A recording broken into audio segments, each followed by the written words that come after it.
It happened again. A beautiful old muscle car, classic car, pulls up outside my office. And you can tell it was really cared for. It looked like it was a showroom model. So I was in awe of this car. But then the owner got out. And you could tell that the owner did not put the same time and effort and passion into taking care of their health as they did with that car. And that made me think, once again, this has happened many times, and I think it's so ironic, it's such a shame that the person couldn't take the passion and intensity and commitment of taking care of that old classic car and put it into their body. I think if they could just imagine, I'm not going to put bad gas in my car, I wouldn't do that. I would never miss a tune-up. And I'm going to wash and wax and work on this car all the time. Imagine if they would do that with their body and pay very careful attention to what they're putting in for fuel into their body, their food. They wouldn't put bad gas in the car. Let's not put bad gas or food into our bodies. And that's what we're talking about today on this show, feeding yourself better. So let's look at the state of the country right now. And overall, how are we doing on, let's say, the past 20 years? So how is the country's health? How is our nutrition? How's our exercise and so forth? Well, if you just turn on the TV, you know it's terrible. We are doing a terrible job in this country with chronic disease and longevity and so forth. So, obesity, just looking at obesity. 23 years ago, our obesity rate was less than 15%. 23 years ago, less than 15%. We are now currently in 2013 at 35.7% obesity rate. So under 15% to over 35% in 23 years. That's not easy to do. The way that you have to do that is this. Eat a whole bunch of bad stuff. Don't move very much. Make sure you get stuck in front of video screens for many hours a day. Perfect formula for disaster. And that's exactly what we've done in this country. As we go along with this show, we need to talk about some simple nutrition steps that you need to do right now to get your life in order.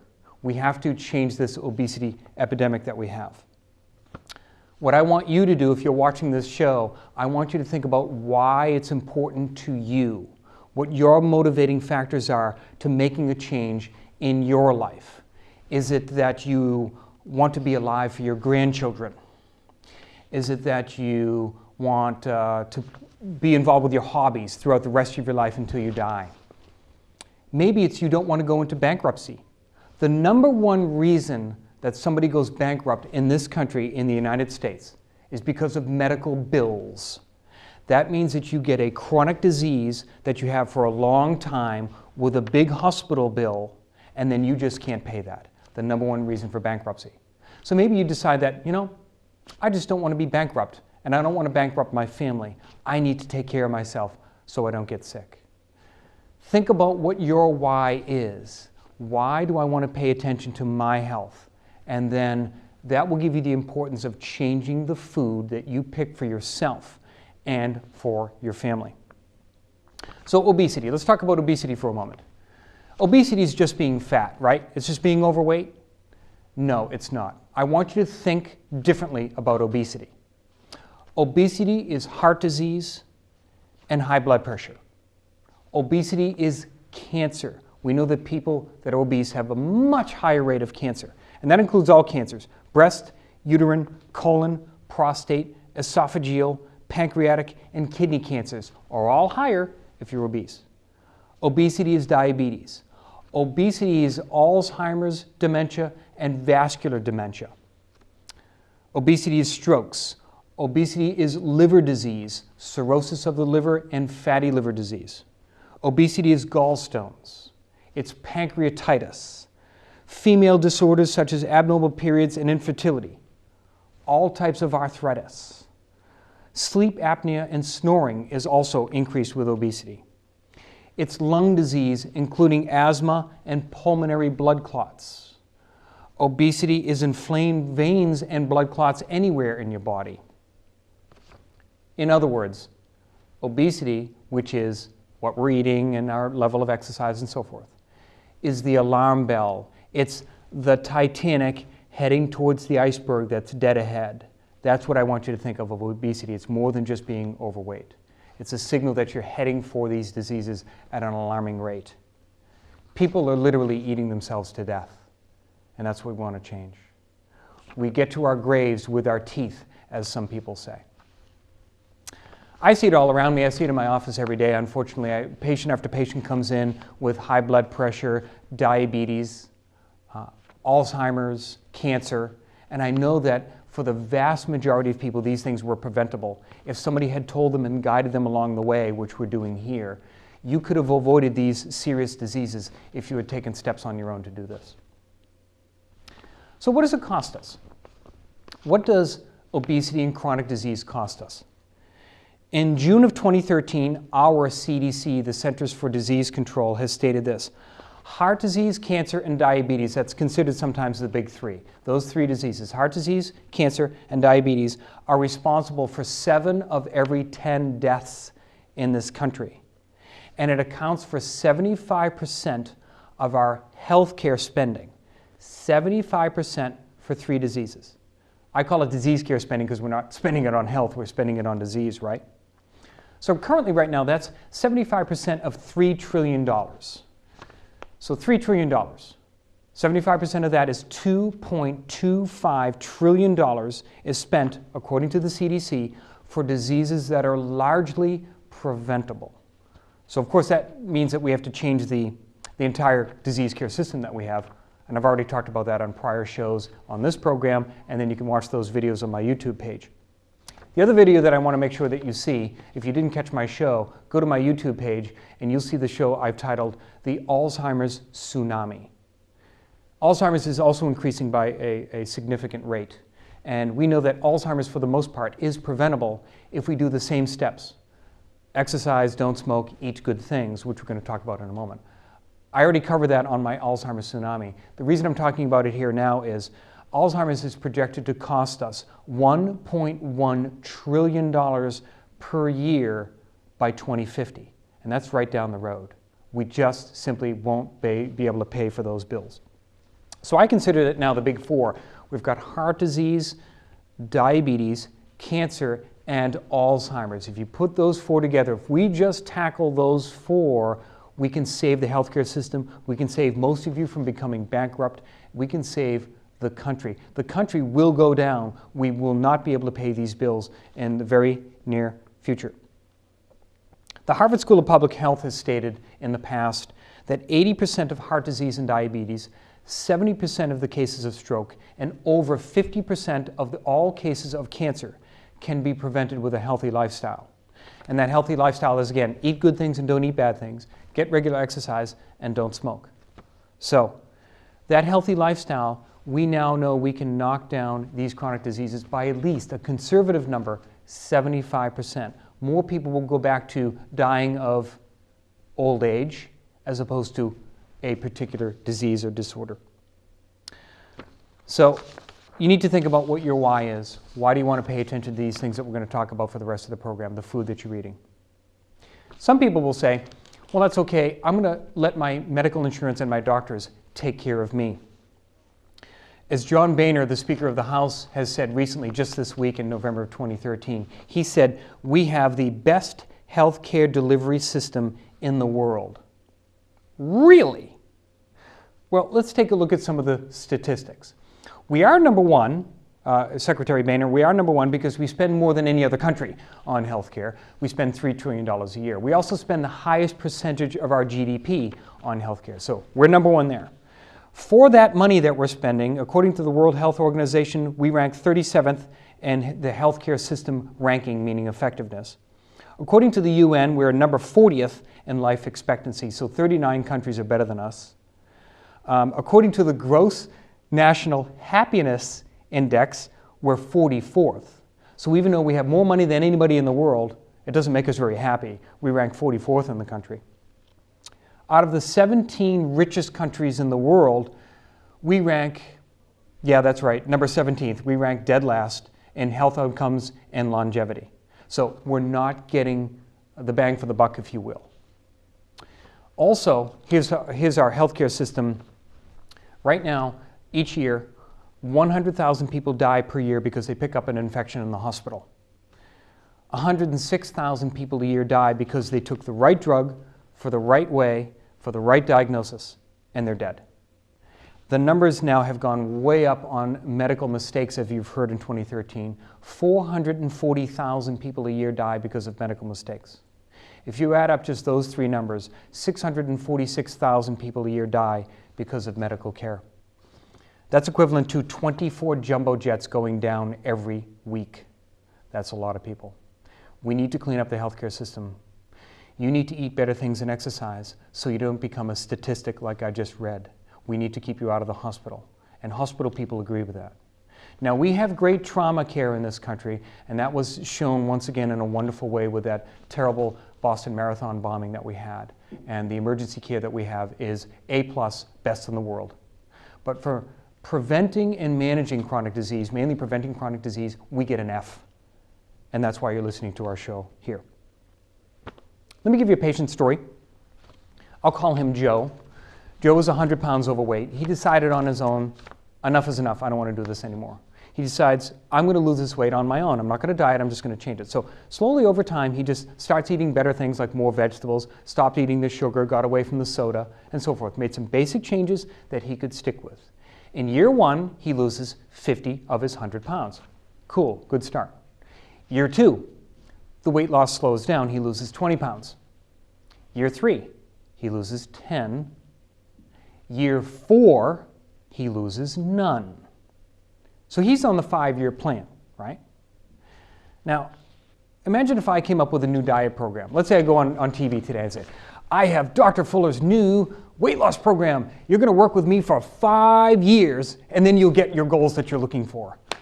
I wouldn't sell one product, but here's Joe, who says, I'm going to go on this program. And Joe says he likes his program because he can stick with it. He's making changes that he can stay with. And that's why I appreciated this program. He's now going to stay healthy for the rest of his life. And when he started, he couldn't walk 2 telephone poles because 100 pounds overweight, he was just out of breath. He can now jog 2 miles every day. So he built his health up over time. Let's get into what you should eat. It's confusing, right?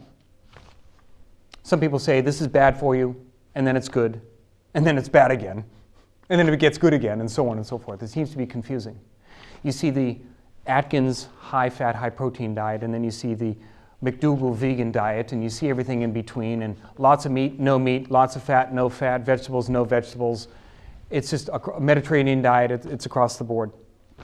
I can save you all of that. I have read dozens of books from lots of authors, from the vegan on one side all the way to the high meat on the other side. And there are consistent rules to follow, and they're simple. I'm going to keep nutrition simple. I do recommend a lot of vegetables. We're going to get into that in just a moment. And I do recommend you buy organic when you can. Now, a lot of people say, healthy eating is expensive. I can't do that. And I say, it's an investment in your health. Organic vegetables are cheaper than chemo.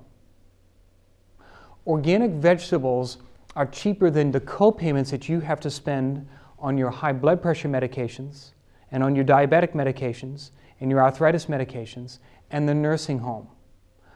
Organic vegetables are cheaper than Alzheimer's care.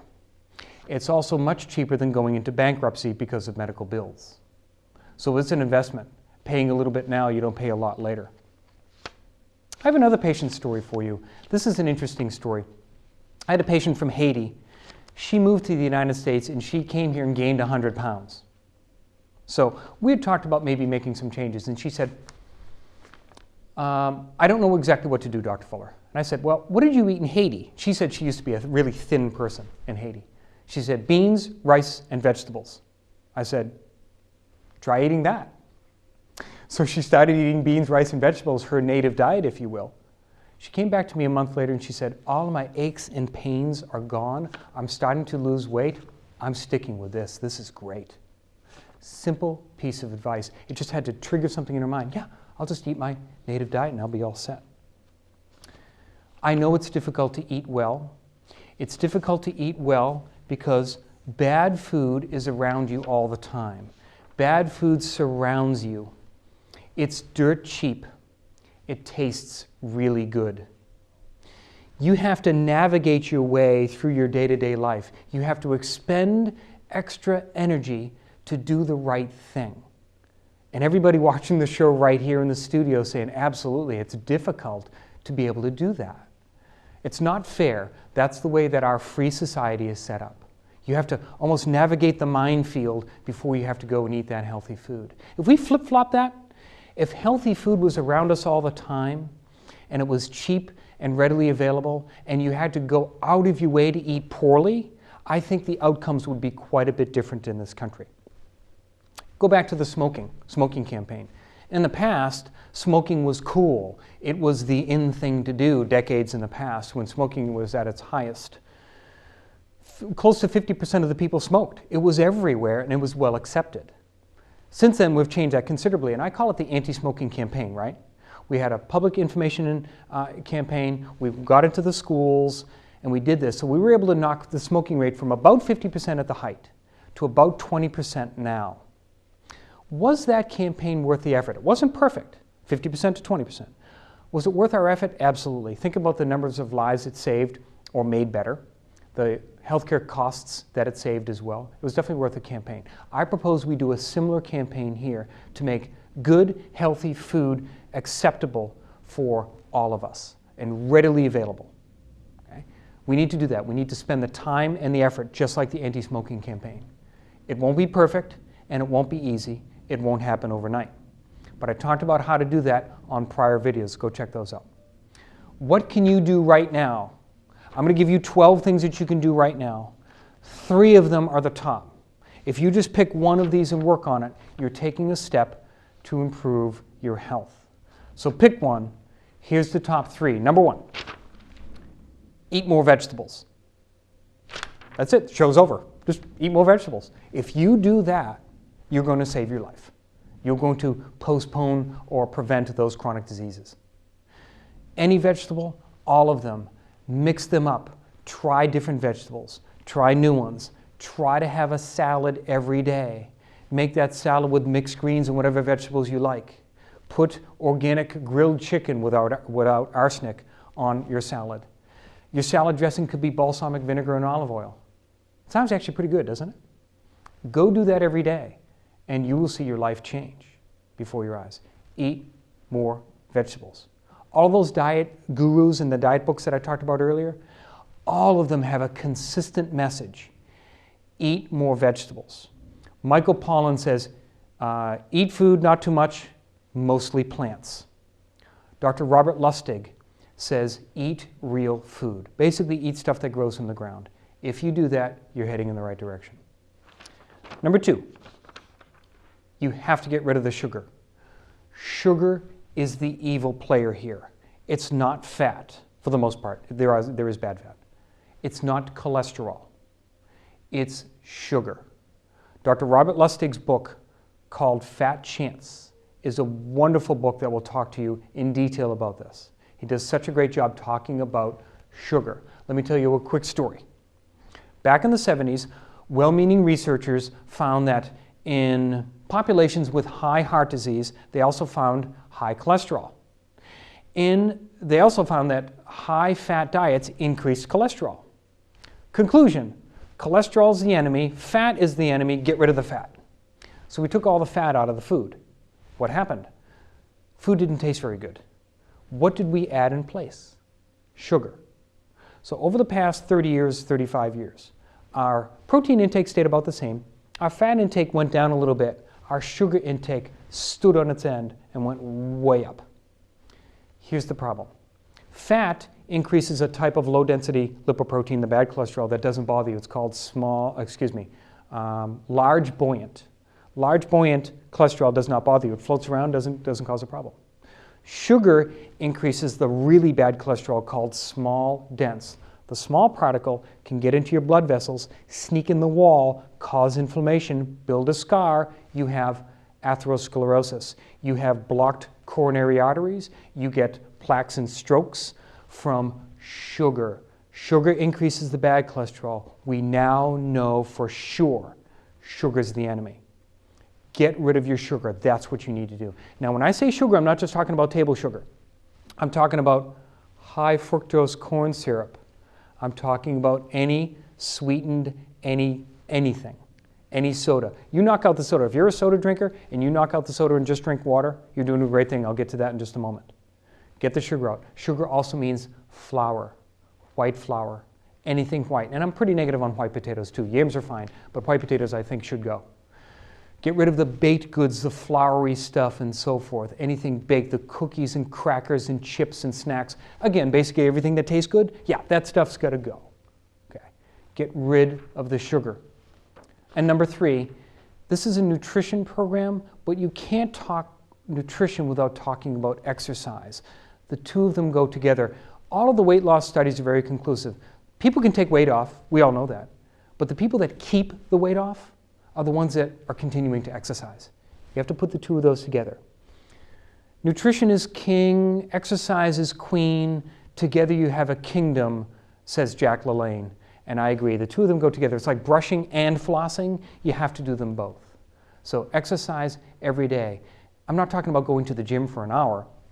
I'm talking about 20 minutes on a consistent basis every day, something almost all of you can do. My mother can only work out in a chair. So guess what? She has yoga in the chair, aerobics in the chair, qigong in the chair, strength training in a chair. She can do it.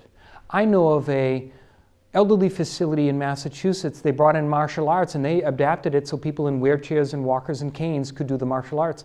And they saw incredible improvements in everyone's function. You have to exercise. That's critical. Number 4, I mentioned already, drink only water.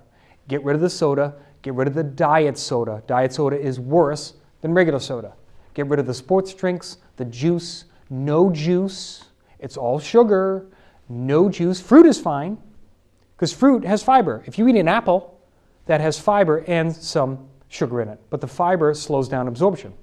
You squeeze a bunch of apples and drink apple juice, it's all sugar. Your insulin goes bam, and then you get the small, dense cholesterol that I talked about earlier that causes disease. Only water. Some of you will just make that change, and the average person will drop 700 calories a day if they just drink water and nothing. So no liquid calories whatsoever, and no diet anything. Number 5 is overhaul your breakfast. You need to change your breakfast. Get away from the pancakes and the waffles and the pastries and so forth. Move towards a little bit of protein. There's no problem by eating dinner leftovers for breakfast. How about scrambled eggs with some vegetables is another way to get more vegetables in you. How about some of the better grains like steel-cut gluten-free oats or quinoa or amaranth, and you put in walnuts and blueberries. Quick breakfast, easy to do, cheap, fast, and yummy. Rethink your breakfast. Number 6, don't eat anything after dinner if you can. Don't snack before bedtime. The sumo wrestler diet. I love this. Here's what a sumo wrestler does. They wake up, they exercise a lot, they don't eat anything at all, they have a late, huge lunch, then they take a big, long nap, and then they have a huge dinner, and they go to bed for the night. Sumo wrestler diet. Sound familiar? Like no breakfast and stuff? Have to eat breakfast, make it a little bit of protein, and get away from all that sugary stuff. Number 7, snacks should be vegetables, nuts, apples, and berries. Get rid of all the chips and crackers and candy and sugar and processed carbohydrates and so forth that send your insulin through the roof and so forth. Change your snacks. Number 8, reduce the grains. Shift more towards those starchy carbohydrates that I had mentioned earlier. The steel-cut oats, the quinoa, the amaranth, the yams and sweet potatoes and the butternut squash and so forth. Those are much better than all of the sugar and white flour type of things. Number 9 is vitamins. I think taking vitamins is a good idea. I've covered it on other shows. Go to my website. I've got plenty of information there. The fish oil, the antioxidants, B, C, D, probiotics. Look into those. I think you should take vitamins. Food is just not the same as it used to be. That's number 9. Number 10, cut down on your meat. Don't stop meat. Maybe more organic chicken and organic turkey and fatty fish, less red meat. That's a good idea. Every single researcher has come across the board, and all these gurus are saying, cut down on your red meat, you're going to cut down on your disease. It's as simple as that. And if you're going to do the red meat thing, try wild game. Make sure you do the grass-fed organic stuff too. Number 11, the only oils that I think should exist in your house that you're cooking with and taking in are olive oil, extra virgin olive oil, and coconut oil. Look into it. You've got to do those oils and those only. Take everything else and throw it away. And number 12, for your own assistance, what I recommend you do is keep a health and wellness journal.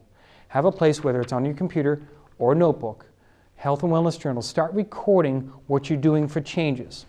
Start to write down what you're going to be doing day to day and the changes that you've noticed in your health. Write down different foods that you've tried that you like. Maybe start collecting together a different menu that you're going to make for you and your family. Different breakfast, different lunch, different dinner. When you go out to eat, make different selections. Maybe start splitting entrees as well. Maybe get the salad. How about not getting the bread, the white bread that we all love at the table, and so on it goes. Try those 12 tips. Try just one of them. Make that happen there. Okay. I want to tell you about another story before we wrap up here. This is Cynthia. She wrote me a testimonial. It's on my website. You can read the whole thing.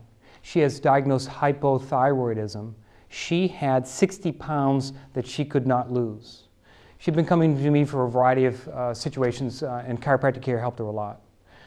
After some time, she tried a cleanse that was gluten-free and dairy-free, which is something I had recommended to her for a long time. And she started feeling better, so she continued with no gluten and no dairy, strictly nothing, for 6 months. And she lost all the weight.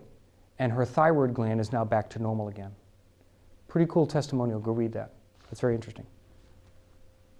Another nutrition gem before we wrap up. Try this. Any people with asthma, allergies, seasonal allergies, skin problems like psoriasis and eczema, try this.